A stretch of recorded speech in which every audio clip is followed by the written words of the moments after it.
दोस्तों नमस्ते। आप सब कैसे हैं? मैं आशा करता हूँ आप सब बहुत अच्छे होंगे। जैसा कि हमने आपसे बोला था कि हम आदिकाल के और प्रश्न लेकर आपके सामने उपस्थित होंगे, तो उसी श्रेणी में हम आदिकाल भाग 2 रासो साहित्य के कुछ महत्वपूर्ण प्रश्नों की चर्चा आपसे करेंगे। देखिए प्रश्न नंबर 1, इसमें हम देखेंगे कि हिंदी साहित्य की पहली रचना किसे स्वीकार किया जाता है। तो इसमें है आचार्य देवसेन कृत श्रावकाचार्य को 1933 ईस्वी में रची गई थी रचना। प्रश्न नंबर 2, श्रावकाचार्य रचना में कितने पद हैं? तो इसमें 250 पद हैं। और एक महत्वपूर्ण बात और है इसमें कि श्रावकाचार्य रचना में क्या बताया गया है, तो श्रावक धर्म के सिद्धांतों का वर्णन किया गया है और गृहस्थ धर्म इसका मुख्य केंद्र है। ठीक है, नेक्स्ट प्रश्न है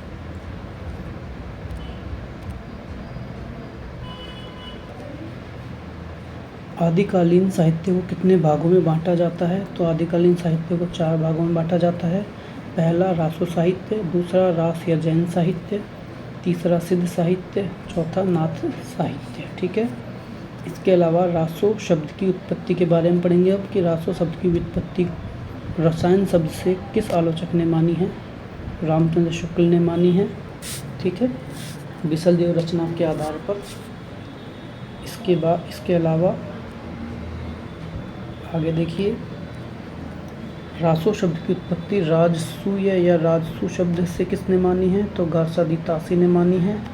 ठीक है, इसके अलावा अगला है कि रासो शब्द की उत्पत्ति रास शब्द से किसने मानी है। दशरथ शर्मा ने मानी है। इसके अब प्रश्न नंबर 8 है, पृथ्वीराज रासो की रचना किसने की। तो उत्तर चंद बरदाई ने की। पृथ्वीराज रासो में कुल कितने श्लोक हैं। 16,306। ये सारे प्रश्न बहुत मोस्ट हैं दोस्तों, ये कभी ना कभी एग्ज़ाम में आ चुके हैं। ठीक है, रासो पृथ्वीराज रासो में प्रधान रस किसे माना है। वीर रस और श्रृंगार रस को माना है। प्रश्न नंबर 11, पृथ्वीराज रासो का जो लघु रूपांतरण है इसमें कुल कितने छंद हैं। तो इसमें 3500 छंद हैं दोस्तों और 19 समय हैं।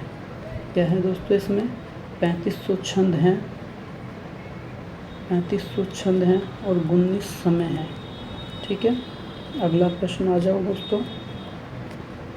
अगला प्रश्न है कि किस आलोचक ने पृथ्वीराज रासो को ऐतिहासिक ग्रंथ माना है।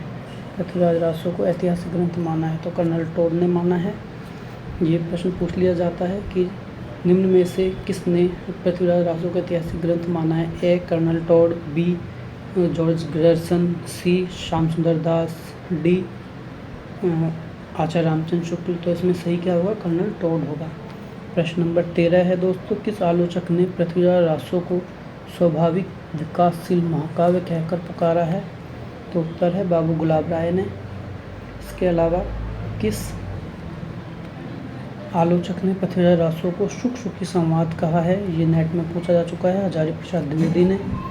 किस आलोचक ने पृथ्वीराज रासो को विशाल वीर काव्य कहा है। विशाल वीर काव्य कहा है।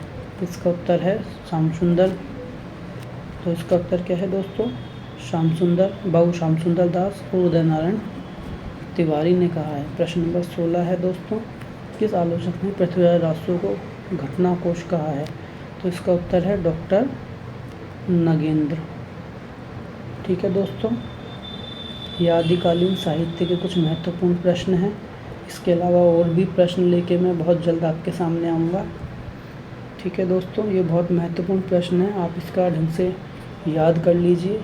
अधिकतर हम प्रश्न उत्तर की फॉर्म में ही इस कॉलेज व्याख्याता के जो सिलेबस है इसको कवर करने की कोशिश करेंगे और जहाँ होगा वहाँ हम नोट्स भी बनाएंगे। ठीक है दोस्तों, बहुत बहुत धन्यवाद आपका। मेरे चैनल को लाइक करें, सब्सक्राइब करें, जिससे कि मैं आपके लिए इसी प्रकार के वीडियो लेकर उपस्थित होता रहूँ। नमस्ते दोस्तों।